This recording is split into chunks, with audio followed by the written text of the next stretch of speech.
Hey Laura, my name is Ruben.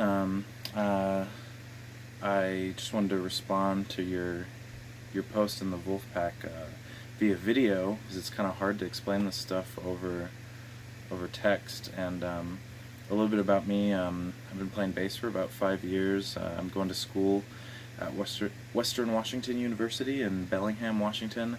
But I'm actually originally from Utah, and I saw you're from Salt Lake. I was born in Ogden. I have some family down there, which is cool. And I'm a totally self-taught bassist. So when I discovered Joe Dart, I went through a pretty similar thing where I was like, yes, like I want to know how he does it and how he gets that sound and is so percussive on his bass.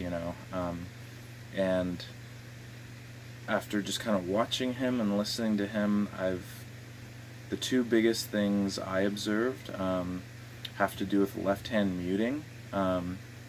And then just learning the minor pentatonic scale and just like being able to play that scale everywhere. And then with the right hand is I developed my own technique just based on what felt right, and I just looked up random YouTube videos when I started about 5 years ago.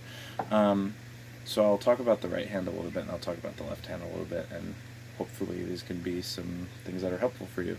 So when I first played bass, the first thing I ever did was to start to develop my right hand because I had no idea where to start. And so we always see bassists using these two index and middle fingers, and I like to think about it, I always anchor my thumb either on the pickup or on one of the strings always when I'm playing. I don't see this a lot when I watch people. I always notice people anchoring their thumbs on the pickup and then moving with their fingers all around. But I find it harder to control ringing because I like to use both my right and left hands to keep all the notes really short and tight. So when I first started, I just started super slow, super simple, and like not even worrying about the left hand. I would anchor my thumb and put it on the pickup for E string notes, and you could just start with one finger to your index finger, and you're just gonna pull it towards your thumb, kind of like when you pull a rubber band and flick it at someone. You're just gonna pull it, and it'll rebound into your thumb essentially, or towards your thumb. So you'll feel this. You'll kind of feel the string pull, and then it'll release onto your thumb. And what's nice is, as you move from string to string, there's always somewhere for you to anchor your thumb. So I'll show you here. So with an E, and then if I want to play the A string, I'll just move down. And then, so on and so on. And the biggest thing, someone commented like metronome 10,000 times. All of these, just do it to a metronome constantly, because that's what will make you tight as a bassist for sure from the beginning. But I would just start with quarter notes and just do like 1, 2, 3, 4, 1, 2, 3, 4, all the way up to the G string, up and down. So once we get to the top, we'll just come back down. Like, don't even worry about the strings ringing or anything at this point. And so on, and the hardest part will be jumping in time. When you have the metronome on, it'll make that really clear, really fast. But then over time, once you get comfortable and feeling like, oh, okay, like, oh, I made this jump and I wasn't early and I wasn't late, then you can kind of start to add in your second finger and just the same thing, but you'll alternate. Same thing. And so on, and then with your metronome, just bump it up over and over and over again, and then eventually, you'll get the strength and the coordination to go pretty fast. And I'm still constantly working to get as fast as possible, so it opens up possibilities. I'm actually working on Deantown right now, and the right hand is tough. It's just 16th notes, but it's like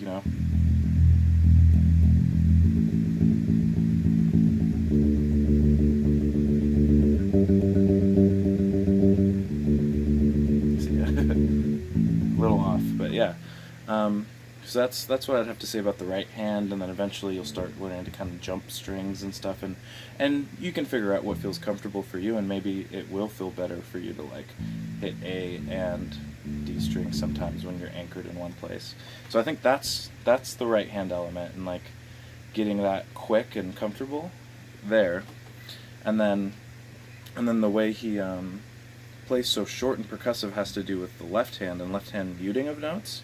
So I'm sure you've noticed, if you've picked up a bass, that once you start playing, it's like you're playing notes and they're just like ringing, and bass strings don't sound the best when they're all ringing together.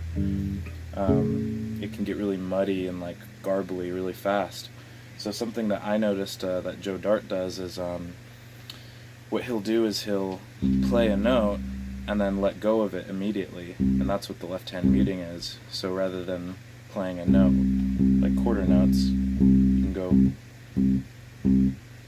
and what that looks like here is you're holding the note and just letting go of it. Like your finger can still be touching the string, but you just let go of the note. So then that's a thing too, you start with quarter notes. That's the muted note. That's non-muted, I'm just holding it down. Release, release, release, release, holding down. You can do it with every finger, getting a little bit of buzz there. That's something to watch out for. And this will just build your strength. But yeah, I mean, those are just things to do slow and just experiment with and see how long you can hold it for, and just like, is it buzzing? Is it making harmonics? And you'll feel it out over time, and then eventually, like Beastly, you could, you can already start to hear.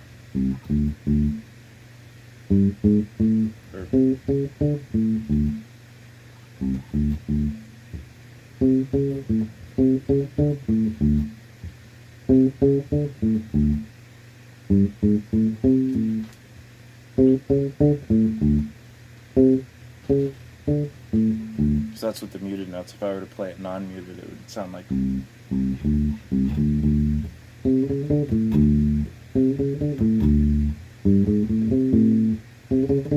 That's muted.